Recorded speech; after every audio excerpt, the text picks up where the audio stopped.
Hello mga kakulot. For this video, andito po ako ngayon sa mga trabahante. Tinitingnan ko po kung paano nila gawin ang paghahalo ng semento, buhangin at tubig. Kaya po pala sa mixer nilalagay.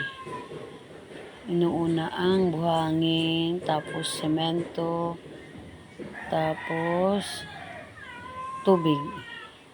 Ngayon pala ako nakakita. Dati kasi pag may nakita sa kalsada, hindi mo pwede silipin. Ayan po, semento. Ang alikabok, wala pating mas. Ayaw po magmas. Wala po ang alikabok. Ayan, nilagay po ang semento. Ang hirap pala ng trabaho gayan. Maigi na nga pala ngayon, sa panahon ngayon, may ganito na. May mixer. Kasi sa panahon noon, kasi yung kapatid ko ay construction, talagang halo. Magiging macho talaga doon at dahil sa halo ang pala at saka ano ang ginagamit. Ngayon, may mixer na. Shout out pala kay James, aka Sad Boy. Ayan, siya pong operator ng mixer. Ayan po. Ayan. Ayan na po ang nahalo.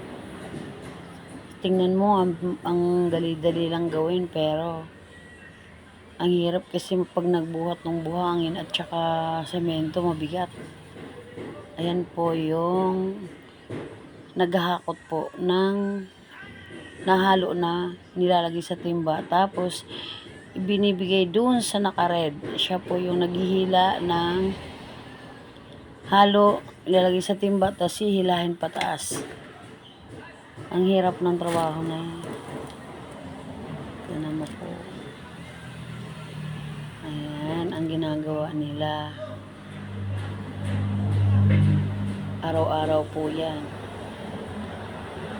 Ang hirap ng gawain yan. Pero kaya nila.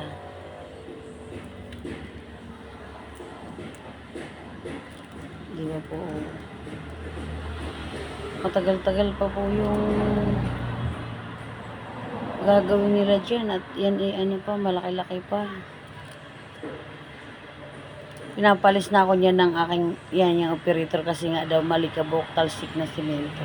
Natakbo naman ako kasi kako natalsik ko. Yan, pag naibuhos na siya, natalsik siya. Kaya ako inatingin. O diba, ang galing. Ang galing ng gawa nila. Thank you for watching.